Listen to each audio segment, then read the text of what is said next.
Now watch this. Verse 6. So they are no longer two, he says, but one. Therefore, what God joins together, let no ex, old boyfriend, old girlfriend, or lawyer put asunder. Whom God joins together, he says, let no lawyer, no judge, no ex-boyfriend, girlfriend, or spouse, or even prophet put asunder. The emphasis here is whom God joins together. God does not marry everybody. The only people that God actually marries are the ones Jesus says qualifies in the beginning. So every marriage that is not in the beginning qualification is married by the state. Let me put it another way. Coming to a church building and standing here does not guarantee that God join you together. Most of the marriages that I have seen in churches should not have been done in churches. They should have gone to the downtown registrar office and let some legal person just kind of speak over them. Why? Because if they join you together, when you're ready, they can put you asunder. Let me prove how that's so crazy. You come before God, you say, to get married, but then you go before the lawyer and the judge to get divorced. That's confusing to me. If you come before God to be put together, then when you're ready to be put apart, invite everybody back. Come on, let's talk about this.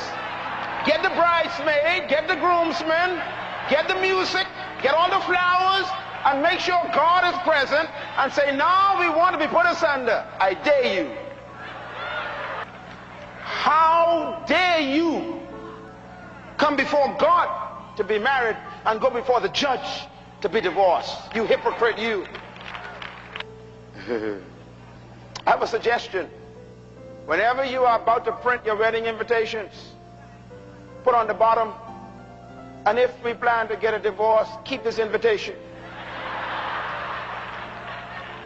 That's how ridiculous it is to walk down these aisles in a white dress and a blue and in a dark suit and tell God I do before him and go before a judge and says I don't. Verse 9, anyone who divorces his wife except for marital unfaithfulness and marries another woman commits adultery. She said, look, I didn't create divorce, I don't agree with it. He says, but at least I'll give you a standard. The standard is you shouldn't even think about divorce unless the other party has violated the marriage bed. In other words, the only qualification God allowed for you to do what you invented was sexual corruption. Now, why does he use the word adultery? I'm going to give you a quick lesson. According to Jesus, there's no other grounds for divorce. You can't say, well, I don't love him anymore. I don't love her anymore. It doesn't qualify for divorce. Or we outgrew each other. Still ain't qualified. Or I got saved. Still ain't qualified. The only way out of what you can't wait to get in is adultery. That means that right now in heaven, God have a lot of people already and still married who are already divorced on earth. They're still married in heaven. God said, no, they ain't qualified, so they're married. That's why they keep committing adultery over and over again with other people, because as far as heaven is concerned, you are still married. Let me give you another challenge. If you get married, listen carefully, this is scriptural standard now, not religious standard. Because religion, you know, they make their own standard. Christianity is a religion, it makes its own standard. I'm talking about the Bible now, the kingdom. The kingdom says, if you marry a person and you decide to separate, you cannot marry anybody else, no matter how long as that other person does not commit adultery. So A lawyer and a judge cannot destroy a marriage in God's kingdom. The only one that can destroy a marriage in God's kingdom is an adulterer. So if you decide you can't live with somebody anymore, not on the grounds of adultery, and you live apart, God's watching, because in heaven you're still married. And I don't care how many women wink at you or how many men wink at you and say they love you, you can't get involved. Why? In heaven you're still married. As long as that other person does not commit adultery, you are married before God. This is kingdom standard. Now when they commit adultery and you know and prove it, you are free to marry again.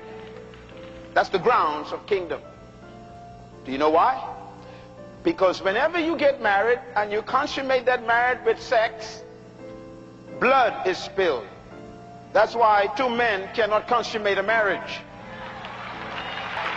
And that is why two women cannot consummate a marriage. Why? There's no blood covenant possible.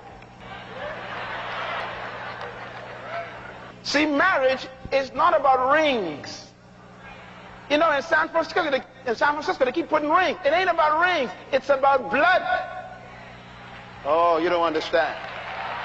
It's about blood. That's why the Bible talks so much about the blood. Because the blood is the foundation of both life and death. Life and death is in the blood. That's why every female comes to earth locked up. Completely locked up. Comes packaged. Locked up. Every female comes to this planet locked up. And the designer did a good job. He locked her up with a little film of skin called the pinna. And that pinna, the skin, is filled with blood. It's actually an organ, the doctors say. And all the organ supplies is blood. It locks her up. And the only way to open up a female is to spill blood on yourself and her. It's a blood covenant.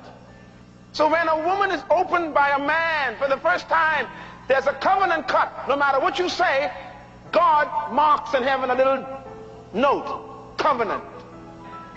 Follow me now. That's why sex is only relegated to marriage. Because you don't want to cut a covenant with anybody who ain't going to be with you forever. So my wife and I cut a covenant on our wedding night. Blood on both of us. Matter of fact, if you read the scriptures carefully, you'll understand how deep this thing is to God. God told Moses that when a man and woman got married, when they went into the wedding bed the first night, the priest had to stand outside the door waiting for the sheet. Ooh. And standing next to the priest, read the Old Testament, was the whole community and their parents with stones in their hands. And if the sheet came out and there was nothing on it, somebody died. We need to bring that back. Clap loud.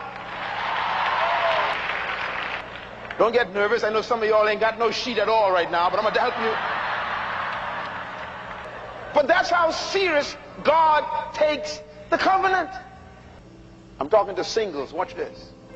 So, when the blood covenant is cut between me and my wife in that marriage bed, undefiled, that means there's no problem in the bed, then if I was to have sex with another woman, I cut another covenant. Now you know, the principle of covenant is the only way to break a covenant is to cut a new one. That's why you got the Old Testament covenant and the New Testament covenant. And what broke the covenant? It was blood on the cross. Oh, you don't get it. So the blood of bulls and goats and sheep and turtle doves in the Old Testament was a covenant that lasted for 1 year. But here comes Jesus, the Lamb of God. He's going to cut another covenant. This one is forever. Woo! But it was what? Blood.